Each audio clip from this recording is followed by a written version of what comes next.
ఈ కంకణం నీ కూతురు చేతికి ధరించాలి. గండం తప్పే వరకు తీయకూడదు. ఇప్పటికి 45 నిమిషాల్లో 1 నిమిషం గడిచిపోయింది.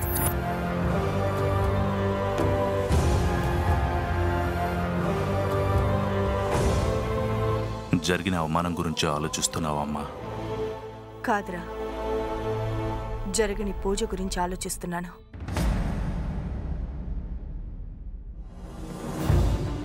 పూజ సమయంలో అను చేతికి కట్టిన కంకణం కీడు తొలగిపోయే వరకు ఎట్టి పరిస్థితుల్లో తీయకూడదని బైరాగి చెప్పారు. వాళ్ళన్న మాటల కంటే అను ఆ కంకణం తీసి పడేయటంతో బాధగా భయంగా ఉందిరా. సిద్ధార్థతో అను పెళ్లి జరిగితే జీవితం నాశనం అవుతుందని తెలిసి ఇన్ని రోజులు భయపడ్డాను.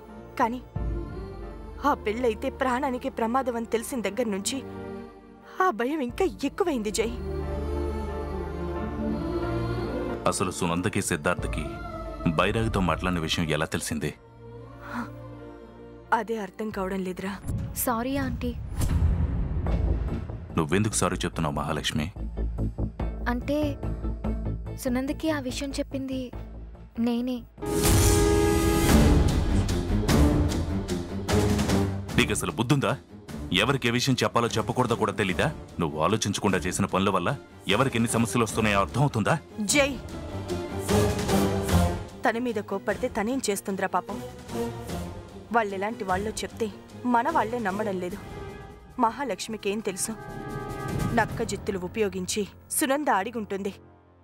ఈ మహాలక్ష్మి అమాయకంగా చెప్పుంటుంది.